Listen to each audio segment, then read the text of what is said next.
विद्यालय संत ज्ञानेश्वर नगर लातूर स्कूल में चल रही वीडियो क्लासेस में आप सभी का स्वागत। आज हम कक्षा 8वीं हिंदी विषय का पाठ 5वां जो हमने देखा था मधुबन है ना, पाठ को हमने पूरा किया है। तो आज हम इस पाठ के बारे में जो प्रश्नोत्तर स्वाध्याय प्रश्नोत्तर यहाँ पर दिए हैं कि किस प्रकार आपको प्रश्नोत्तर अपने कापियों में लिखने हैं, आज हम बताएंगे। तो आप सभी को मैं आशा करती हूँ कि सभी ने अपनी अपनी विषय की कापियाँ ली हैं। उसमें जैसे कि उस कापी में हमारे स्कूल का नाम, बाद में आपका नाम और आपका जो विषय है विषयों का नाम लिखकर जो हर एक पाठ के नीचे जो प्रश्न दिए हैं, प्रश्नोत्तर दिए हैं, जो कृतियां दी हैं, उसे हमें पूर्ण करना है। तो मैंने आपसे कहा था कि मधुबन पाठ को हमने पढ़ाया है और आपको भी एक बार पढ़ने के लिए कहा था। आपको हमने बताया था कि इस पाठ को शुरू से लेकर अंत तक हमें क्या करना है, ध्यान से उसकी पढ़ाई करनी है। अगर कोई दिक्कत आती है तो हमें प्रश्न आप पूछेंगे। तो पहला प्रश्न इसका आएगा, देखो कि लेखक ने पाठ को सभी ने पढ़ा है ना, पढ़ा है या नहीं? तो पढ़ा है, अच्छी तरह से पढ़ा है, तो इसके उत्तर आपको आसानी से आएंगे। लेखक ने डॉक्टर राजकुमार वर्मा को यहाँ देखा। कहाँ देखा? लेखक को डॉक्टर अनुराग वर्मा जी ने राजकुमार वर्मा का साक्षात्कार लिया है, साक्षात भेंट मुलाकात दी है की है। तो कुछ प्रश्न उत्तर उनके बीच में हुए हैं।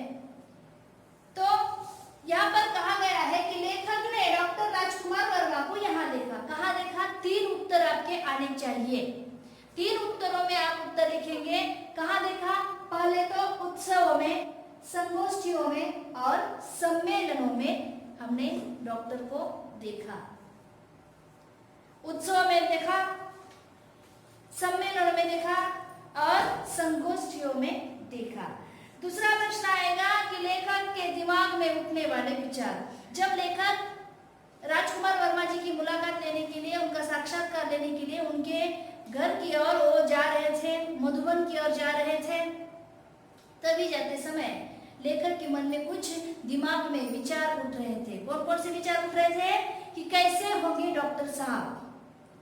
मैंने आपसे कहा था कि आप भी किसी को पहली बार किसी से आपकी मुलाकात होने जा रही है, आपसे वो बड़े हस्ती हैं, आप पहली बार उन्हें नजदीक से देखना चाहते हैं या नजदीक से आप उन्हें बात करने के लिए जा रहे हैं, तो आपके भी दिमाग में ऐसे विचार आते हैं, मैंने आपसे कहा था। तो डॉक्टर के लेखक के दिमाग में कौन से विचार उठ रहे थे कि कैसे होंगे डॉक्टर साहब और कैसा होगा उनका व्यवहार, कैसा व्यवहार होगा उस साहित्य मनीषिका से महान है ना, कैसा व्यवहार होगा उस साहित्य मनीषिका। यह उत्तर आएगा। आगे प्रश्न आएगा, देखो कि राजकुमार जी के जीवन की घटनाएं हैं। डॉक्टर राजकुमार के जीवन में घटनाएं घटित हुई हैं, उसके सन ईस्वी सन वहां पर बताए हैं। देखो कि गांधी जी के असहयोग आंदोलन में भाग, गांधी जी के असहयोग आंदोलन में भाग उन्होंने लिया था। देखो कहाँ, कब लिया था? कब लिया था? आप ही उत्तर बताइए अभी कि कब लिया था? 1921। शाबाश। 1921 में उन्होंने गांधी जी के असहयोग आंदोलन में सहभाग लिया था। 1925 में क्या किया? तो 1925 में उन्होंने इंटर की परीक्षा उत्तीर्ण की, है ना। मैंने आपसे कहा था कि डॉक्टर राजकुमार वर्मा जी के जीवन के बारे में यहाँ पर कहा है कि उनका विवाह कब हुआ, गांधी जी के असहयोग आंदोलन में उन्होंने सहभाग लिया था, कब लिया था, इंटर की परीक्षा कब पास हुए, है ना, विवाह कब हुआ, आ रहा है समझ में। और 1921 में वे गांधी जी के असहयोग आंदोलन में सहभागी हुए और 1925 में उन्होंने इंटर की परीक्षा पास की। उसके बाद डॉक्टर साहब जैसे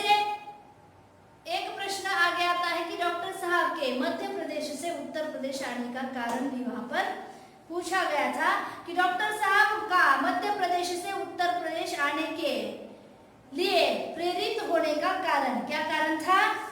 क्योंकि नागपुर विश्वविद्यालय में हिंदी विषय नहीं था और हिंदी विषय का जैसे असीम प्रेम उन्हें वहां पर खींच लाया।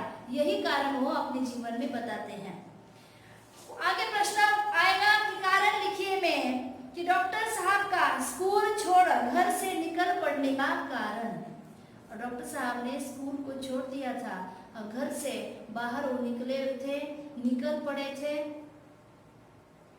उसका कारण क्या है? तो डॉक्टर साहब का स्कूल छोड़कर घर से निकलने का कारण उन्हें गांधी जी का आदेश मानना था। उन्हें गांधी जी का आदेश मानना था, इसीलिए उन्होंने अपने क्या किया, घर को छोड़कर, जैसे कि स्कूल को छोड़कर घर से बाहर निकल आए थे, है ना। और अगला प्रश्न आएगा कि डॉक्टर राजकुमार जी के जीवन की घटनाएं। राजकुमार जी के जीवन की घटनाएं, उसमें आपको प्रश्न पूछा गया है कि विवाह कौन से साल में हुआ? तो विवाह 1926। और उन्होंने कबीर का रहस्यवाद इस रचना की, है ना। कबीर का रहस्यवाद की रचना उन्होंने की। उस समय कौन सा समय था वो?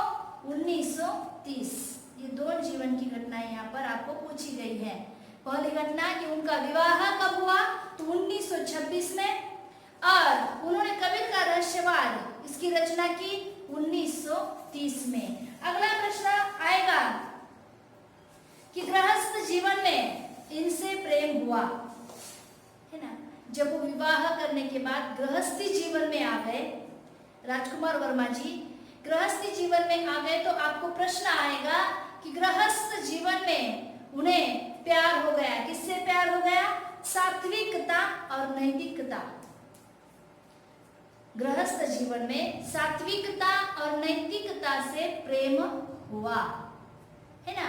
तो इस प्रकार के शब्द, जैसे कि निम्नलिखित शब्द इसमें आए हैं। कौन से शब्द आए हैं? कि निम्नलिखित शब्दों के विलोम शब्द हमें लिखने हैं।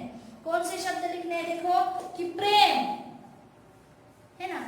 प्रेम का विलोम शब्द कौन सा है? प्रेम का विलोम शब्द है घृणा। उसके बाद शब्द आया है जीवन। जीवन का विलोम शब्द जानते हैं? विरुद्ध अर्थ वाले शब्द। विलोम शब्द का अर्थ है मरण, जैसे जीवन, और जीवन का विलोम शब्द है मरण। आगे बचपन का विलोम शब्द क्या है? बूढ़ापा। बचपन, बूढ़ापा। आगे स्थिरता, अस्थिरता। ये विलोम शब्द इस पाठ में आए हैं। तो ये विलोम शब्द है और ये विलोम शब्द इस पाठ में। और अगला प्रश्न आएगा, देखो कि प्रस्तुत पाठ में भूतपूर्व प्रधानमंत्रियों के नाम यहाँ पर आए हैं। देखो कौन कौन से प्रधानमंत्री भूतपूर्व यानी पहले हुए, जैसे भूतकाल में हो गए प्रधानमंत्रियों के नाम यहाँ पर आए हैं। भूतपूर्व प्रधानमंत्रियों के नाम लिखो। कौन कौन से हैं हो गए हैं प्रधानमंत्री? देखो कि पहला नाम आएगा जवाहरलाल नेहरू। पहले प्रधानमंत्री, भूतपूर्व प्रधानमंत्री का नाम आया है जवाहरलाल नेहरू। दूसरा नाम आया है लाल बहादुर शास्त्री। तीसरा नाम आया है इंदिरा गांधी और चौथा नाम आया है मोरारजी देसाई। तो इस प्रकार के स्वाध्याय प्रश्नों को हमें लिखना है।